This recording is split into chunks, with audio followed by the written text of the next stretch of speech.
الشيطان الرجيم بسم الله الرحمن الرحيم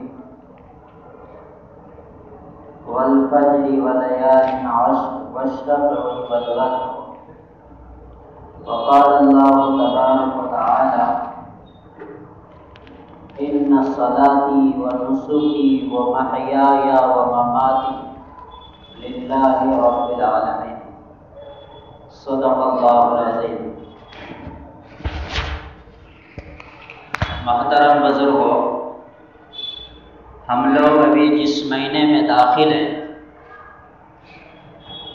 یہ اسلامی اعتبار سے ایک عظیم الشان مہینہ ہے اور ہجری سال کا یہ آخری مہینہ ہے جس مہینے کا نام ہے ذی الحجہ۔ اس مہینے کو دنیا کے مسلمان اچھی طرح پہچانتے ہیں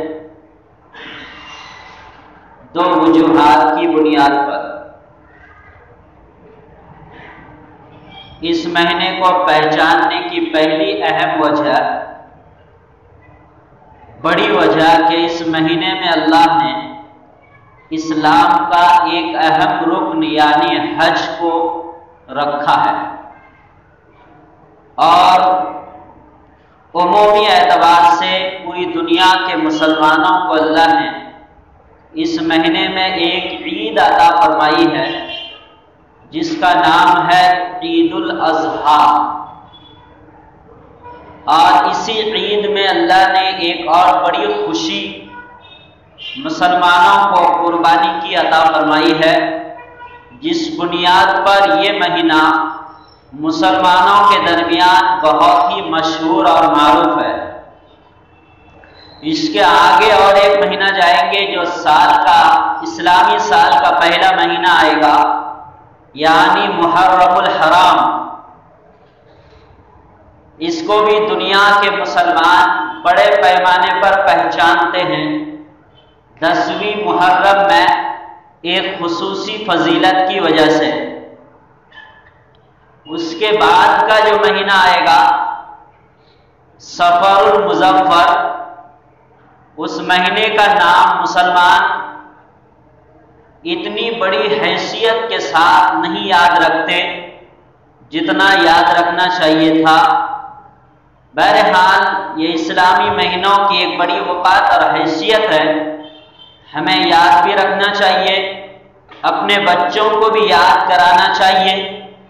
جہاں پر ہم اپنے امور کے یعنی کام کاج کے ڈیٹ اور تاریخ لکھتے ہیں تو وہاں پر انگریزی تاریخ کے ساتھ ساتھ عربی تاریخ بھی لکھنا چاہیے تاکہ یہ شرعی تاریخ بھی ہماری زبان پر، ذہن و دماغ پر زندہ رہے۔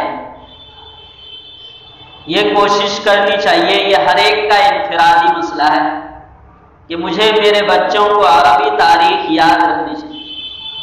اب اس مہینے کی تاریخ تو اچھی طرح یاد رہے گی چونکہ عید کے دن کا انتظار ہے، اس لیے آج اس مہینے کی تقریباً 2 تاریخ ہے، 2 ذی الحجہ ہے۔ بہرحال قرآن کریم میں اللہ تبارک و تعالی نے اس مہینے کے پہلے عشرے کی یعنی پہلے 10 دنوں کی فضیلت بیان فرمائی ہے۔ فضیلت کے لیے اتنا ہی کافی ہے کہ اللہ پاک نے ان 10 دنوں کی قسم اٹھائی ہے، اور قسم اس کی اٹھائی جاتی ہے جس کی حیثیت ہوتی ہے، وقعت ہوتی ہے، مقام ہوتا ہے، شرف ہوتا ہے، اس کی قسم اٹھائی جاتی ہے۔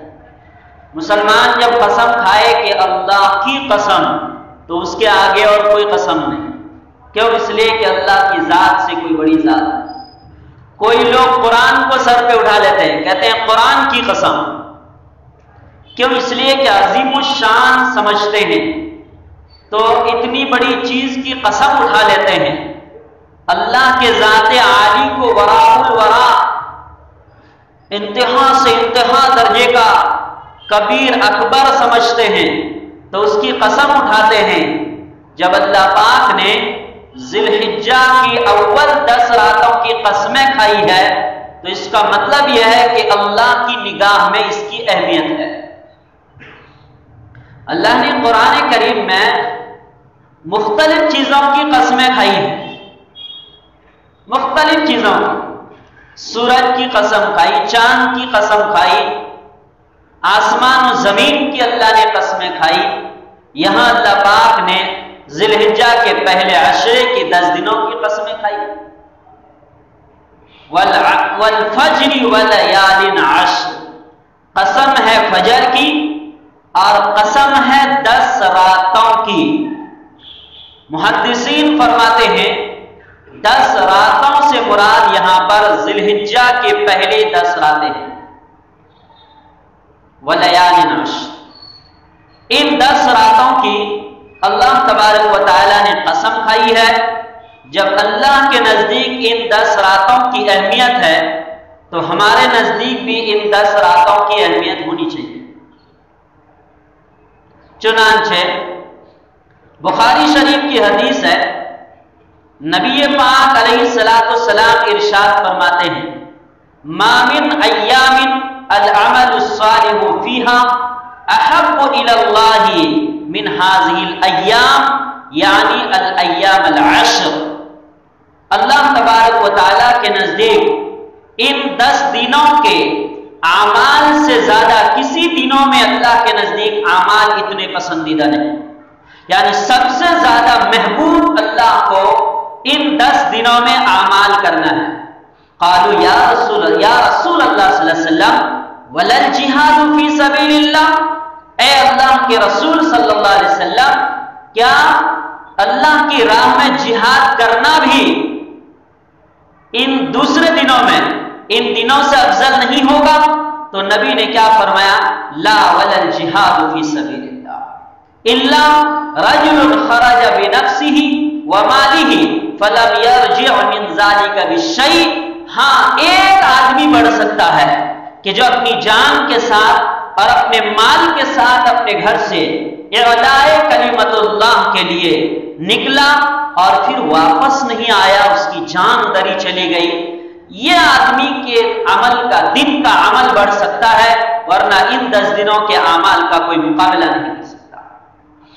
جب اللہ نے قسمیں کھائی ہے ان 10 راتوں کی تو نبی نے ان 10 راتوں کی فضیلت بھی بیان کی کہ ان 10 راتوں میں اللہ تبارک و تعالی کے نزدیک اعمال بہت ہی زیادہ پسندیدہ ہے۔ محدثین اور مفسرین اس حدیث اور آیت کے ضمن میں لکھتے ہیں کہ راتوں میں سب سے افضل راتیں رمضان المبارک کا آخری عشرے کی راتیں ہیں، اس لیے کہ اس میں شب قدر ہے، اور دنوں میں سب سے افضل دن ذی الحجہ کے پہلے عشرے کے 10 دن ہیں، 9 دن ہے، 10 دن ہے، اس لیے کہ ان دنوں میں یوم عرفہ ہے۔ رمضان کے آخری عشرے میں شب قدر ہے اور ذی الحجہ کے پہلے عشرے میں یوم عرفہ ہے، جو اللہ کے نزدیک بہت ہی فضیلت کا حامل ہے۔ یہ ایام بہت ہی اللہ کے نزدیک محبوب ہے۔ حضرت عبداللہ بن عباس رضی اللہ تعالیٰ فرماتے ہیں کہ جب ہم نے نبی سے یہ سنا کہ ان 10 دنوں کے اعمال کا مقابلہ دوسرے دیگر دنوں کے اعمال نہیں کر سکتے، تو نبی نے ہم سے یوں فرمایا، فَأَكْثِرُوا التَّكْبِيرَ، ان 10 دنوں میں تکبیر کی کثرت کیا کرو۔ تکبیر کیا، وہی جو تکبیر عمومی طور پر اس مہینے میں پڑھی جاتی ہے یا خاص طور پر جو اس دن تکبیر زور زور سے پڑھی جاتی ہے، اللہ اکبر لا الہ الا اللہ واللہ اکبر وللہ الحمد، کثرت سے پڑھنا چاہیے۔ بعض مفسرین فرماتے ہیں لا الہ الا اللہ، لا الہ الا اللہ یعنی اللہ کا ذکر، فاکثروا التکبیر، کثرت سے ان 10 دنوں میں اللہ کا ذکر کرنا چاہیے، اللہ کی تکبیر بلند کرنی چاہیے۔ یہ بات ہمارے ذہن و دماغ میں نوٹ کر لینے کی ہے۔ ایک دن تو نکل گیا، دوسرے دن کے آدھے دن ہمارے بچے، اب یہاں سے لے کر اگلے بقرعید تک، قربانی عید کے دن تک ہم کثرت سے تکبیر پڑھتے رہیں۔ یہ حضرت عبداللہ بن عباس رضی اللہ تعالیٰ فرماتے ہیں کہ پھر اس کی فضیلت کے بعد ہم لوگوں کا یہ معمول رہ گیا۔ اس میں ایک مسئلہ ہے تکبیر تشریق کا. تکبیرات تشریق بھی پڑھنا چاہیے. یہ تکبیرات تشریق کا مسئلہ بڑا اہم مسئلہ ہے. اس سے بڑی غفلت اور بے توجہی پائی جاتی ہے. 9 ذی الحجہ کی فجر سے لے کر 13 ذی الحجہ کی عصر تک ہر فرض نماز کے بعد یہ تکبیر کہنی چاہیے. اللہ اکبر لا الہ الا اللہ واللہ اکبر وللہ الحمد. ہر فرض نماز کے بعد بلند آواز سے کہنا چاہیے. ہمارے ہاں زیادہ بلند آواز سے کہنے کا رواج ہے، اس لیے پوری تکبیر سب کوئی ایک ساتھ بلند آواز سے پڑھے ہر فرض نماز کے بعد. یہاں یہ قید نہیں ہے کہ ہر فرض نماز کی جماعت کے بعد، ورنہ جو لوگ مضبوط ہو جاتے ہیں ان کی رکعتیں چھوٹ جاتی ہیں. کسی کی ایک رکعت چھوٹ گئی، 2-3 رکعت چھوٹ گئی، تو ان کا کیا ہوگا؟ وہ بھی اپنے سلام کے بعد، کیونکہ ان کی فرض نماز ہے، اب امام کے ساتھ جنہوں نے جماعت کے ساتھ نماز پڑھی ہے وہ لوگ تو ایک ساتھ سلام کے بعد زور سے پڑھ لیں.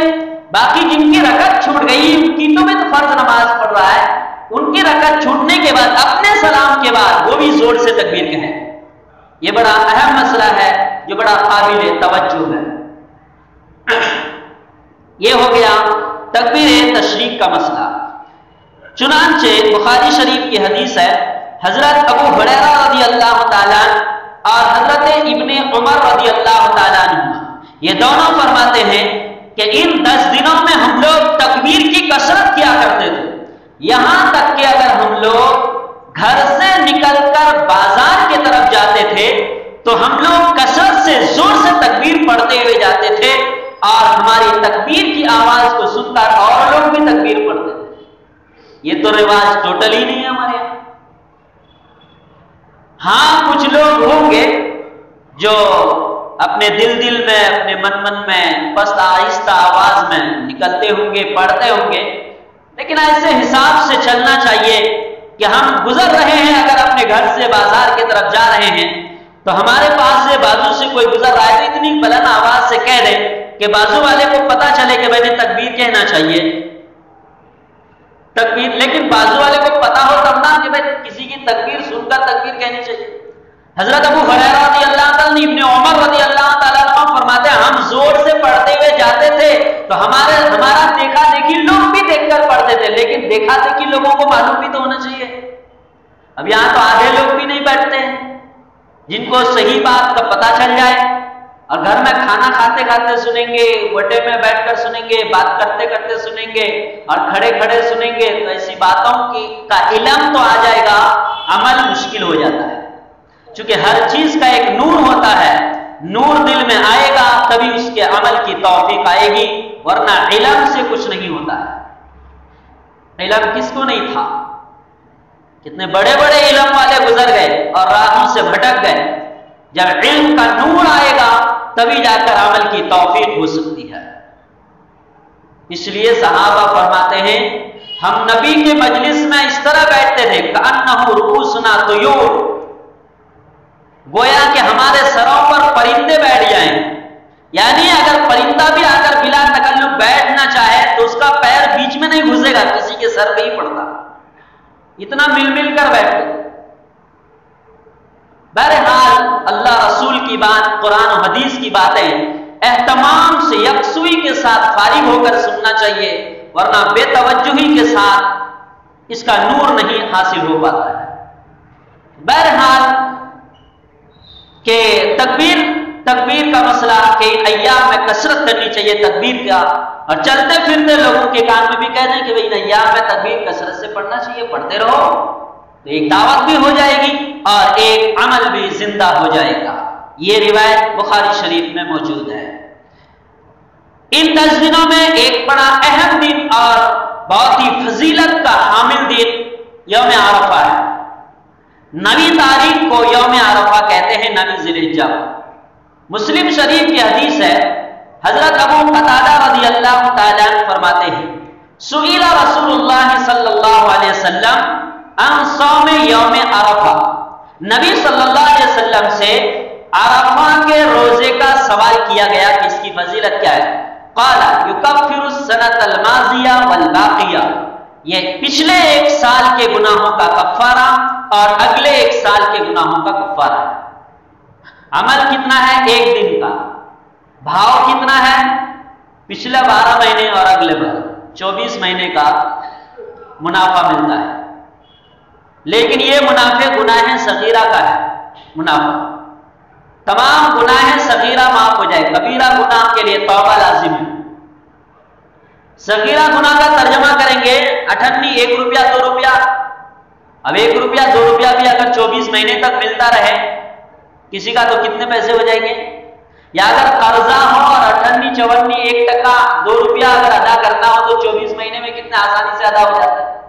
ایک روزہ رکھنے پر 24 مہینے کے 58، 54 والے گناہ معاف ہو جاتے ہیں۔ بات کی حقیقت اگر سمجھیں تو بڑی بات ہے، ورنہ سرسری سنے تو بولا 1 سال پیچھے اور بھی صغیرہ چھوٹے چھوٹے ہو جائے۔ کیوں؟ 1 روپیہ چھوٹا ہے؟ 24 مہینے میں 1 روپیہ اگر جمع کرے تو غلہ بڑھ جاتا ہے۔ تو اسی طرح اگر 24 مہینے میں قرضہ ادا کرنا ہو کہ بھائی 2 روپیہ ادا کرتے رہنا، ہمارے جو تمہارے اوپر یہ پیسے ہیں 2 روپیہ ادا کرتے رہنا، کتنا آسان ہے، کتنی زبردست مہلت ہے۔ ایسے اللہ کی طرف سے مہلت ہے، 1 روزہ رکھ لو، 24 مہینے کے چھوٹے گناہ معاف ہو جائیں گے تمہارے۔ تو نویں تاریخ کے روزہ کا اہتمام کرنا چاہیے، اور یہ ہمارے یہاں کی تاریخ کے حساب سے اگلے جمعے کو پڑتا ہے، 9 ذی الحجہ۔ اس کے علاوہ ان 10 دنوں میں ایک کرنے کا کام یہ ہے، دیکھیے بھائی یہ سب عملی باتیں ہو رہی ہیں، تقریر ہے تو کرتے سنتے رہتے، یہ باتیں ایک ایک حدیث کی لینے کی ہے، اس لیے یہاں سے صاف ستھری کلیئر کٹ باتیں کی جاتی ہے تاکہ عملی زندگی میں ہماری آئے اور عمل کرنا ہمارے لیے آسان ہو جائے۔ چنانچہ مسلم شریف کی حدیث ہے، نبی پاک علیہ السلام ارشاد فرماتے ہیں، یہ حدیث ابن ماجہ میں بھی ہے، من اراد ان یضحی فلا یقلمن من اظفارہ و اشعارہ، جس نے ذی الحجہ کا چاند دیکھ لیا، اور ایک روایت میں ہے کہ جو ان 10 دنوں کو پالے تو وہ ان 10 دنوں میں اپنے بال اور اپنے ناخن نہ کاٹے۔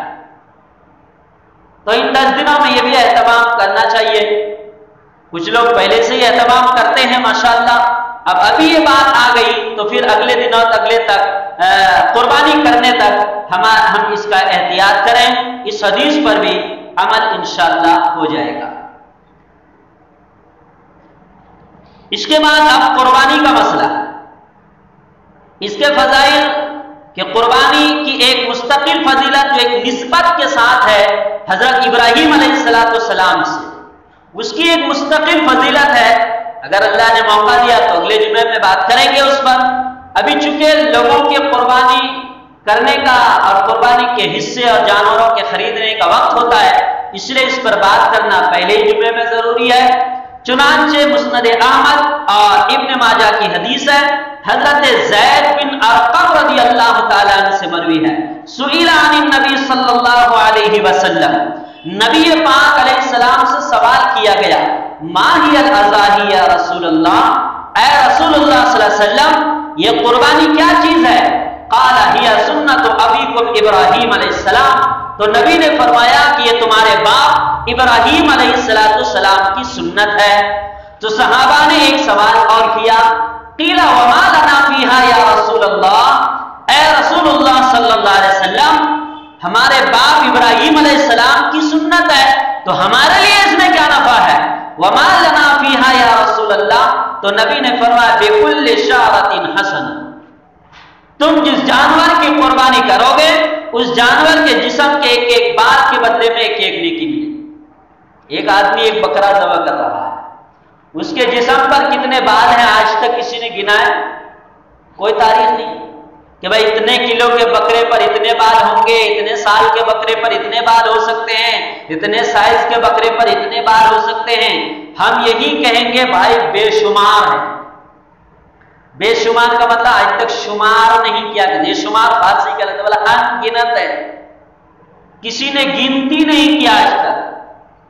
جب بولتے ہیں کہ بے شمار ان گنت ہے تو نیکیوں کا تصور نہیں یقین بھی رکھنا چاہیے کہ بے شمار نیکیاں ہیں ہمارے لیے قربانی کرنا. وَمَا لَنَا فِيهَا يَا رَسُولَ اللَّهِ قَالَ بِكُلِّ شَعْرَةٍ حَسَنَةٌ. ایک صحابی نے سوال کیا یا رسول اللہ صلی اللہ علیہ وسلم اگر ہم ایسا جانور قربان کریں جس کے جسم پر اون ہے, مینڈا اون ہے جس کے جسم پر بال نہیں ہے, تو فرمایا کہ ایک ایک اون کے بدلے میں بھی ایک نیکی, کہ ایک اون کے قطرے کے بدلے میں بھی ایک ایک نیکی ملے گی. معلوم ہوا کہ اگر صاحب استطاعت ہے, قربانی کرنے کی استطاعت رکھتا ہے, تو اس کو یہ فریضہ ضرور ادا کرنا چاہیے. یہ اللہ اس کے رسول کی طرف سے باضابطہ حکم ہے. ایک بات یہاں پر صاف کلیئر ہو جانا چاہیے کہ ہمارے ملکی اعتبار سے جن جانوروں پر پابندی ہے اس پر قربانی نہ کریں. احتیاط کرنا چاہیے, قانون کو ماننا چاہیے. جن جانوروں پر پابندی نہیں ہے ان جانوروں پر قربانی کریں. کوئی آدمی اگر اتنی استطاعت نہ رکھ سکتا ہو کہ اتنا مہنگا جانور ہم نہیں لے سکتے, تو وہ آدمی دوسرے جن علاقوں میں سستے حصے ہوتے ہیں وہ حصہ لے کر بھی اپنی واجب قربانی وہ ادا کر سکتے ہیں. اس لیے ضد میں, ہٹ دھرمی میں, چھپا کر, چوری کر کے اس طرح کے بڑے جانوروں کی قربانی نہ کیا کریں. اس کے علاوہ قربانی کا جانور اگر قربانی کرنے کا ارادہ ہو تو ابھی چونکہ اور چند دن باقی ہیں, یہ بیان تقریباً بہت پہلے ہو جانا چاہیے تھا. اس حدیث کو پہلے بیان کر دینا چاہیے تھا کہ جس جانور کی قربانی کریں اس کو پالنا چاہیے. ایسا ہم لوگ مین اینڈ ٹائم پہ خرید کر لاتے ہیں, تو پالنا چاہیے. یہی اصل ہے. صحابہ کرام کا یہی طریقہ کار تھا. تو ابھی بھی چند ایام باقی ہے, لے کر ہم ان کو پال سکتے ہیں, پتے گھاس وغیرہ کھلا سکتے ہیں. چنانچہ بخاری شریف کی حدیث ہے, حضرت ابو امامہ بن سہل رضی اللہ تعالی صحابی رسول فرماتے ہیں, کننا نسمن الاضحیۃ بالمدینہ, ہم مدینے میں قربانی کے جانوروں کو کھلا پلا کر موٹا کر لیتے. وَيُسَمِّنُونَ الْمُسْلِمُونَ وَالْمُسْلِمُونَ يُسَمِّنُونَ, اور عام مسلمانوں کا بھی یہی رواج تھا کہ وہ قربانی کے جانور کو پہلے سے پالتے تھے اور اپنی نگرانی میں کھلا پلا کر اس کو موٹا کرتے تھے. یسمنون کا موٹا کرتے. تو فرماتے ہیں کننا نسمن الاضحیۃ بالمدینہ, ہم مدینے میں قربانی کے جانوروں کو کھلا پلا کر موٹا کرتے تھے. وَكَانَ الْمُسْلِمُونَ يُسَمِّنُونَ, اور عام مسلمانوں کا بھی یہی طریقہ کار ہوتا تھا کہ قربانی کے جانور کو پہلے سے ہی اس کو کھلانا پلانا چاہیے. ایک قربانی کے تعلق سے جو لوگ غفلت کرتے ہیں, اللہ نے اگر وسعت دی ہے تو قربانی کرنی چاہیے. کبھی لوگ تصور کرتے ہیں باپ رے 15,000 کا بکرا کیسے لے سکتے ہیں, ہمارے پاس تو اتنے پیسے ہی نہیں ہیں, یا پیسے ہیں تو 10-12,000 کا بکرا لیں گے. یہ تو متوسط درجے کے لوگ, ورنہ تو لوگ لاکھ کے بھی بکرے خریدتے ہیں. تو حدیث میں اس کے تعلق سے نبی نے فرمایا, مسند احمد کی حدیث ہے, حضرت ابو ہریرہ رضی اللہ تعالی عنہ سے مروی ہے, نبی پاک علیہ السلام نے ارشاد فرمایا, من وجد سعۃ فلم یضحی فلا یقربن مصلی, جس کے پاس قربانی کرنے کی وسعت ہو پھر بھی قربانی نہ کرے تو ہماری عیدگاہ میں بھی نہ. اب عید کا دن عیدگاہ میں نماز پڑھنا یہ خوشی کا دن ہے. کہتے ہیں میرا فریضہ ادا نہیں کیا, نیا کپڑا پہن کر پہلے سب میں بیٹھا. تو نبی نے فرمایا کہ قربانی کرنے کا ارادہ وسعت ہو پھر بھی قربانی نہ کرے تو میری عیدگاہ میں بھی نہ ہے. یعنی اس کو خوشی منانے کا بھی کوئی حق نہیں. جو فریضہ ادا نہ کرے اس کو خوشی منانے کا کیا حق ہے؟ تو اس پر کہ جو لوگ مہنگے جانور نہیں خرید سکتے, وہ جن علاقوں میں حصص ہوتے ہیں ان حصوں میں بھی اگر وہ ادا کر لے تو ان کی واجب قربانی ادا ہو جائے گی. کہ ضروری نہیں ہے کہ وہ اتنا مہنگا جانور لے کر اس کو قربان کرنا ہی ضروری ہو. تو ان چیزوں کو دیکھ کر سوچ سمجھ کر کے ادا کرنا چاہیے تاکہ اللہ اس کے رسول کا ایک حکم پورا ہو جائے. پوری دنیا پر اللہ کی حکومت ہے, تمام انسانوں پر قبضہ اللہ کا ہے, سب کی موت و حیات کا مالک وہی اللہ ہے. کوئی کتنا پاورفل ہو جائے, تخت شاہی پر بیٹھ کر حکومت چلانے والا انسان ہو یا گلیوں میں تھیلا اور کٹورا لے کر بھیک مانگنے والا ہو, سب کی موت و حیات کا مالک اللہ ہے. اللہ جب تک چاہے گا اسے زندہ رکھے گا, اللہ جب چاہے گا اللہ تبارک و تعالی اسے زمین کے اندر لے جا کر دفن کر دے گا. اس لیے ہر ایک کو اس شاہی بادشاہ احکم الحاکمین مالک خدا بھگوان ایشور گاڈ کا یقین اپنے دل میں رکھنا چاہیے کہ تمام انسان دنیا میں اپنے اپنے قانون کے حساب سے اپنے اپنے مذہب پر آزادی کے ساتھ زندگی گزارے. یہی اصل بھائی چارگی ہے, یہی اصل اتحاد ہے, اتفاق ہے, پیار و محبت کا پیغام ہے, اور یہی اصل زندگی ہے کہ سب اپنے گھر میں اپنے خاندان کے ساتھ, فیملی کے ساتھ, اپنے ماں باپ کے ساتھ, اپنے بیوی بچوں کے ساتھ, اپنے گھر بار کے ساتھ, اپنے دکان مکان کے ساتھ, اپنے کھیت و کھلیان کے ساتھ سب آزاد رہو. یہی اصل انسان کی زندگی ہے. اللہ تعالیٰ ہم سب کو عمل کی توفیق